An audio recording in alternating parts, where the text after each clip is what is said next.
The difference between myself and all the rest of the universe is nothing more than an idea. It is not a real difference. And meditation is the way in which we come to feel our basic inseparability from the whole universe. And what that requires is that we shut up. That is to say, that we become interiorly silent and cease from the interminable chatter that goes on inside our skulls.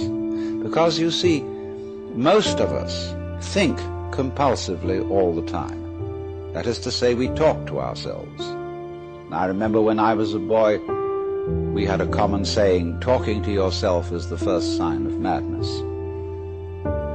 Now, obviously, if I talk all the time, I don't hear what anyone else has to say.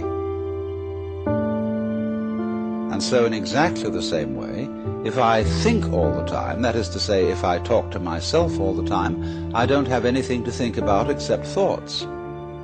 And therefore I'm living entirely in the world of symbols, and I'm never in relationship with reality. All right, now that's the first basic reason for meditation. But there is another sense, and this is going to be a little bit more difficult to understand, why we could say that meditation doesn't have a reason or doesn't have a purpose. And in this respect, it's unlike almost all other things that we do, except perhaps making music and dancing. Because when we make music, we don't do it in order to reach a certain point, such as the end of the composition. If that were the purpose of music, to get to the end of the piece, then obviously the fastest players would be the best. And so likewise, when we are dancing, we are not aiming to arrive at a particular place on the floor, as we would be if we were taking a journey. When we dance, the journey itself is the point. When we play music, the playing itself is the point. And exactly the same thing is true in meditation. Meditation is the discovery that the point of life is always arrived at in the immediate moment. And therefore, if you meditate for an ulterior motive, that is to say, to improve your mind, to improve your character, to be more efficient in life, you've got your eye on the future and you are not meditating.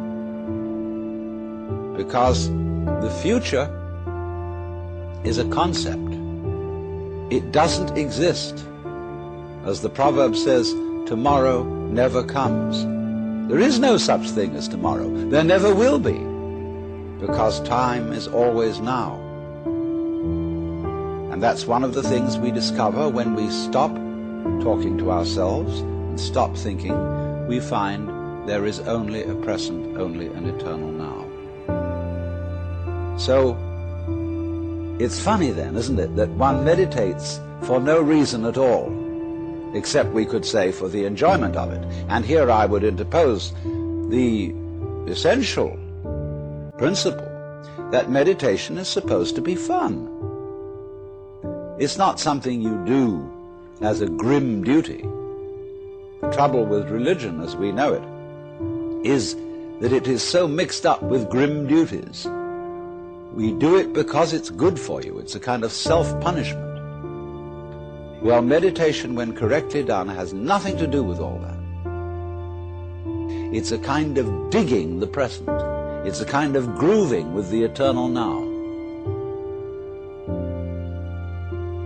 And brings us into a state of peace where we can understand that the point of life, the place where it's at, is simply here and